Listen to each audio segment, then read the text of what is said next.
मैं भी आप ही की तरह पर थकता नहीं हूँ। मेरे पास भी परिवार है, मेरे पास भी बच्चे हैं, मेरे पास भी समस्याएं हैं, लेकिन मेरा एक जुनून है कि नियोजित रहते हुए नियोजित को सब कुछ दिलवा देना।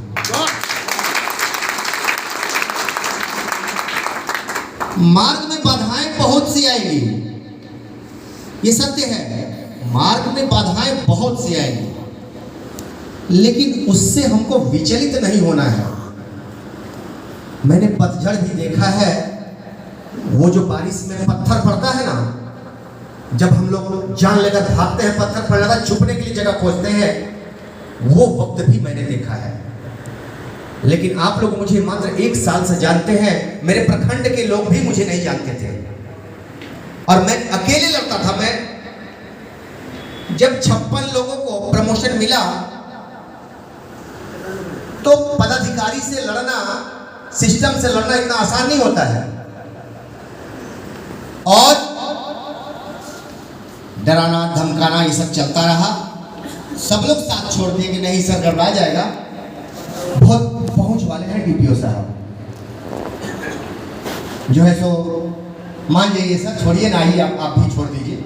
लेकिन मैंने कहा नहीं,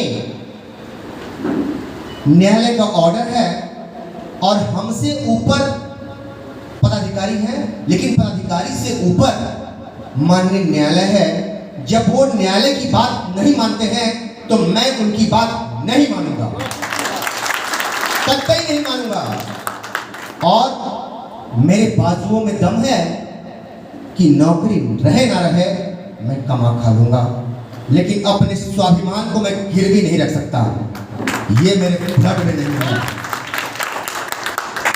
साथियों, 20 महीना वेतन रोके, सारा किया उन लोगों ने कि विद्यालय छोड़ दीजिए नहीं तो वेतन नहीं मिलेगा। हम नहीं छोड़ेंगे। कुछ फिर ऐसे समय आए, मैं नहीं डरा, लेकिन उन लोगों के अंदर मैंने डर पैदा कर दिया। अभी जो सभापति महोदय हैं उनसे मैं 5 बार मिला था, जैसा आप लोग जानते भी हैं, 5 बार मिला था। विजय बाबू उस समय शिक्षा मंत्री थे, उनसे 2 बार मिला था। लेकिन सोचिए, इतने बड़े पद पर रहते हुए मेरा वेतन तक नहीं दिलवा सके। क्या भरोसा करूं? मुझे वेतन कहां से मिला? यही न्यायालय से मिला, न्यायालय से मिला। फिर मैं क्यों ना न्यायालय को सर्वोपरि मानूं? बहुत सारे लोग कहते हैं क्या हुआ, न्यायालय क्या, जो चाहेगा मंत्रालय, जो सरकार चाहेगी। अरे भैया, वो मंत्री है ना, वो विधायक है ना, वो न्याय तंत्र के तहत ही हैं। इस लोकतंत्र में संविधान का चलता है और इस संविधान के तहत ही वो मंत्री हैं। सर्वोपरि जनता है और हम भी जनता में हैं। अगर आसमान हमने दिखाया है तो जमीन भी उनको पल भर में दिखा देंगे। ये रखिए अपने अंदर, डरिए मत। डरिएगा तो भेड़ की तरह होना पड़ेगा आपको, लेकिन अगर नहीं डरिएगा, जैसे शेर होता है जंगल में, अकेला दहाड़ता है तो जंगल हिल जाता है, और ज्यादा शेर हो जाए तो समझिए क्या होगा। तो नियोजित जितना है उतना जबरदस्त। साथियों, आप जानकारियां हमसे लेना चाह रहे थे तो मैं, बहुत कुछ है मेरे पास, लेकिन मेन मुद्दों पे मैं कह देता हूं। ऐसे तो मैं आया इस मुजफ्फरपुर की पावन धरती पर, ये दूसरी बार है। ये क्रांतिकारियों की धरती है, इसमें कोई संदेह नहीं है। पहली लोकतंत्र की धरती है, जिसे वज्जी कहा जाता था। महात्मा बुद्ध ने जाति पाति धर्म को छोड़कर एक समाज की स्थापना किए थे। ये धरती है, तो मेरा सौभाग्य है इसकी धरती में मैं आया हूं। साथियों, देखिए, बहुत सारा कंफ्यूजन हम लोगों को चल रहा है। न्यायालय में हम जीतेंगे हारेंगे क्या होते हैं, लेकिन आप लोग जब घर में आराम करते हैं तो मैं लोगों से बात करता हूं। जब आप आराम कर रहे होते हैं तो मैं पटना की गलियों में खाक छानता हूं। कोई साथी है जिनसे मैंने आज तक पैसा मांगा हो, 15 महीने बीत गया हो? ऐसा नहीं। आपको स्वयं लड़ना है। मैंने गुरिल्ला युद्ध जो छेड़ा, मैंने नाम दिया तो कई लोगों की हालत खराब हुई इससे। लेकिन गुरिल्ला का मतलब होता है कि छोटे छोटे टुकड़ों में लड़ना। वो मार्ग स्वयं बनाइए। किसी संजय कुमार की आपको आवश्यकता नहीं है। आप स्वयं संजय कुमार बनिए ना।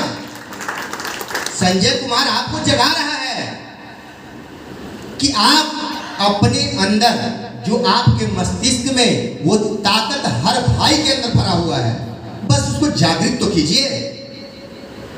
कहां आप कमजोर हैं? कहीं कमजोर नहीं है।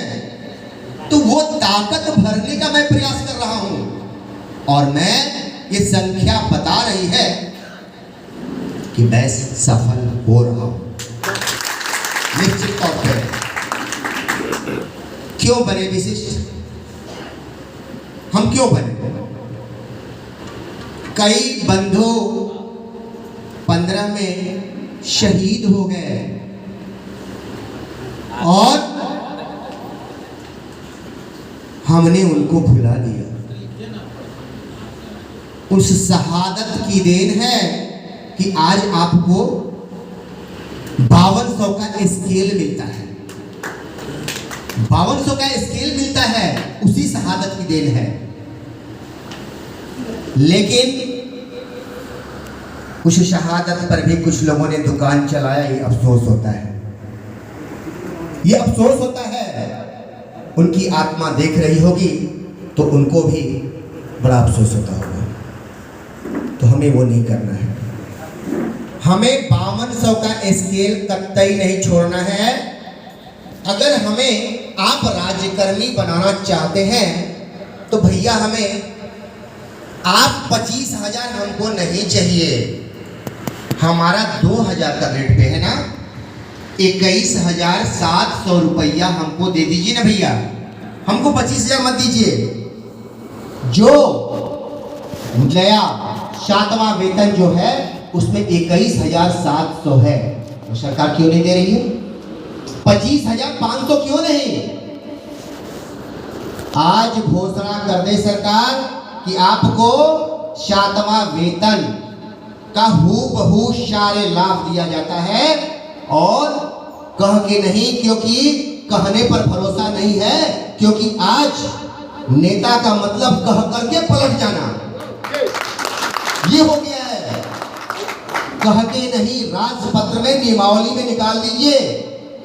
हम कारवां लेकर तैयार हैं। विशिष्ट बनने की आवश्यकता नहीं है, नियोजित को राज्यकर्मी बना दीजिए। नाम अलग क्यों? सहायक शिक्षक बना दीजिए। नाम ही देना है तो सहायक शिक्षक क्यों नहीं? ये क्या नाम? विशिष्ट विद्यालय अध्यापक। तो उससे तो अच्छा हम नियोजित शिक्षक है भैया। 5200 का स्केल मिला हुआ है ना, इस 5200 के स्केल का ही देन है कि आपको विशिष्ट रूपी जाल बिछाया गया। इसी 5200 का देन है।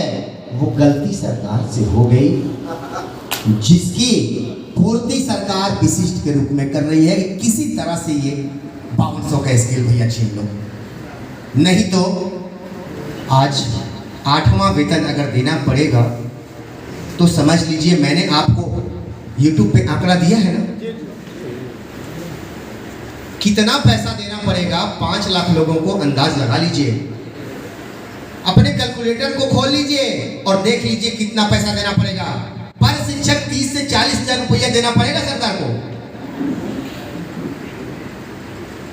तो ये बातें हैं जिस वजह से सरकार बेचैन है कि किसी तरह से आप बन जाओ भैया, विशिष्ट के रूप में आ जाओ। लेकिन हम लोगों ने भी ठान लिया है कि नहीं, हम नियोजित अच्छे हैं, थे और रहेंगे। आपको मैं शुरुआत में कहा था कि भैया देखिए, नियमावली में पहले ही सरकार ने दे दिया कि आप आ तो सकते हैं लेकिन इससे बाहर जा नहीं सकते हैं। 1.4 है हमको जहां तक याद है। विशिष्ट बन तो सकते हैं लेकिन वापस जा नहीं सकते हैं। जैसे छोटे बछड़े को होता है ना कि छोटा बछड़ा है, कहीं दूध ना पी जाए तो माँ को डंडे के अंदर कर दिया जाता है बछड़े को बाहर कि दूर कर दो, अब सारा दूध हमारा। तो आप विशिष्ट बन गए, उसके बाद वापस आने का रास्ता नहीं है। अब आप आजीवन विशिष्ट रहेंगे। लेकिन नियोजित से राज्यकर्मी बनने का रास्ता आपका हमेशा खुला हुआ है। आप कभी भी बन सकते हैं। ठीक है साथियों, कुछ लोग कहे कि ये संजय जी 16 से 20 लाख दिलवा रहे हैं। मैंने चलाया था ना कि 16 से 20 लाख ईपीएफ वाला मुद्दा, ये कहां से दिलवा रहे हैं? अरे भैया, ये हम नहीं दिलवा रहे हैं, हमारे नियोजित भाई दिलवा रहे हैं। हम आंकड़े लेते हैं तो हवा में नहीं लेते हैं। औरों की तरह मैं हवा में बात नहीं करता हूं, मैं कहता भी हूं, मेरी बातें हवा में नहीं होती हैं। मैं जमीन का सिपाही हूं, मैं जमीन का योद्धा हूं, जमीन पे बात करता हूं। आपको डेट ऑफ ज्वाइनिंग से माननीय न्यायालय का आदेश है, देने का नहीं है। केस उठा लिए हैं, देना तो पड़ेगा। आप चले जाएंगे, उसमें कुछ बीच में फाका मार दिया जाएगा, बचा लिया जाएगा। आप ये जान लीजिए कि ईपीएफ में चक्रवृद्धि ब्याज से पैसा बढ़ता है जो कहीं नहीं होता है। और जैसा कि एक भाई हमारे आए थे, बोले ना कि 10 साल पहले नौकरी किया था, 2300 रुपया पेंशन, प्रमाण है। आपको मैंने बताया था किशनगंज से एक्सीडेंट हुआ, उनके पति को 2901 रुपये मिलता है, बच्चियों को 725 रुपये मिलता था। एनपीएस में क्या कभी कहीं ऐसा है? नहीं है। हमारी लड़ाई ईपीएफ पर मूल वेतन पर लेना, वो भी लेंगे, है हमारे पास रास्ता, लेकिन बताएंगे नहीं, क्योंकि नजर लग जाएगी। तो फिर समझ रहे हैं आप लोग, ये नजर का भी बड़ा दोष है। कई लोग नजरें गड़ाए बैठे हैं कि इस व्यक्ति का गुरिल्ला बाज अगला क्या मिशन है, इसकी टोह में लगे हुए हैं। मैं कल पटना में था, न्यायालय में भी 2 मुद्दों पर आईए वगैरह फाइल कर दिया। मैं चूंकि देखिए लगा रहता हूं, कहता नहीं हूं, करने में विश्वास करता हूं, कहने में नहीं। आपको रिजल्ट देता रहूंगा, लेकिन आप पूछिएगा भैया क्या हो रहा है, तो बता नहीं पाऊंगा। ठीक है, रिजल्ट दूंगा जरूर, ये विश्वस्त रहिएगा, ये आपके भाई का वादा है। और किसी का 1 रुपया गलत नहीं लगने दूंगा, ये भी विश्वस्त रहिएगा। मेरी 48 साल की उम्र हो गई है, लेकिन कभी किसी का मैंने 1 रुपया गलत नहीं खाया है, और ना ही आजीवन में खाऊंगा।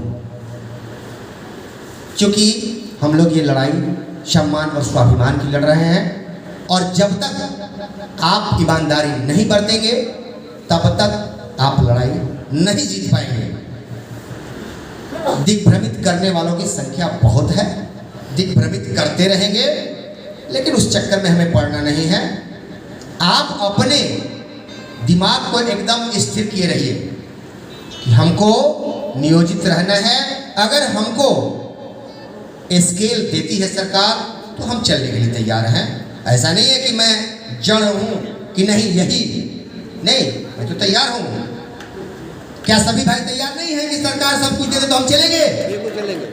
लेकिन हम बोल के चलेंगे, चुपके से भागेंगे नहीं कि चुपके से परीक्षा दे करके सब लोगों को रोका और खुद चुपके से परीक्षा दे करके भाग गए।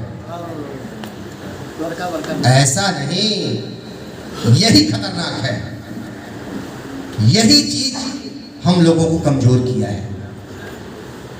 आज अविश्वास अगर लोगों को हुआ है, इसी वजह से हुआ है, नहीं तो ये अविश्वास नहीं होता। आज ये संजय कुमार नहीं होता यहाँ, अपने प्रखंड में ही रहता, लेकिन उस संघर्ष का ही देन है कि मैं आप लोगों के बीच हूं।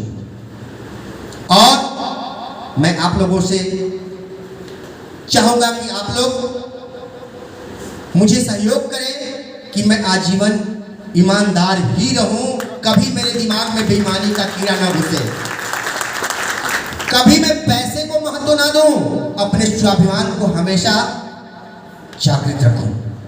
और आप भी रखिए। साथियों, ग्रेच्युटी पर बात है। ग्रेच्युटी मिलना है। आपके वकील साहब बैठे हो, जानते हैं 52 एक्ट में कोई रोक नहीं सकता है। समय बिता सकते हैं लेकिन समाप्त नहीं कर सकते हैं। ग्रेच्युटी को देना है। मैंने आपको वीडियो भी बताया है। छत्तीसगढ़ के, कल शिक्षक से बात हुई है, छत्तीसगढ़ के हाई कोर्ट में वो लोग लड़ रहे हैं। उनका 20 साल का नौकरी सरकार खा करके नया ज्वाइनिंग उनको दी है, नई ज्वाइनिंग। बेचारे परेशान हैं कि हम लोग नई ज्वाइनिंग ले लिए और हम लोग का 20 साल का चला गया, उनका पेंशन और कई लाख रुपया जो ग्रेच्युटी में था वो खत्म हो गया। जो लोग चले गए हैं उनका 13 से 14 लाख रुपया ग्रेच्युटी का खत्म हो चुका है। ऐसे ही नहीं, अगर 5,000 रुपया देकर 25,000 रुपया सरकार को फायदा होता है तो क्या दिक्कत है भैया? कोई दिक्कत है? हल्ला हो रहा है। ए देखिए ना, हमको 31,670 क्या क्या सुन रहे हैं आप? हमको कई साथी फोन करते हैं, भैया देखिए ना उनको वेतन इतना हो गया। हम कहे भैया जाल में फंसाने के लिए ना चारा डालना पड़ता है, तब जाल में फंसता है, चाहे कोई वो जीव हो। शिकारी जब शिकार करता है तो उसके लिए जाल बिछाना पड़ता है। तो वो जाल और चाल देखते रहिए, थोड़ा वक्त लगेगा, घबराइए नहीं। क्या है, कितना होगा, ये समय आपको बता देगा कि आप कहाँ हैं और वो कहाँ हैं। आप सदन में देखिए, अभी जबरदस्त बहस आपको महसूस हुआ? आप लोग देखते हैं, व्याख्या करते हैं।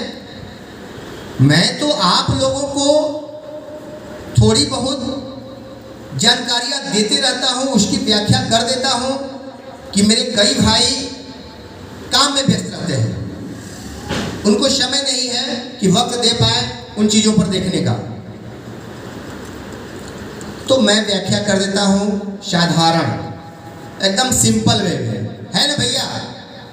यही बात ना, इसलिए ना आप लोग देखते हैं मेरा वीडियो कि एकदम सिंपल वे में दिखा देता हूं कि देखिए ये ऐसे होगा। तो अभी जब सदन में सरकार कह रही है,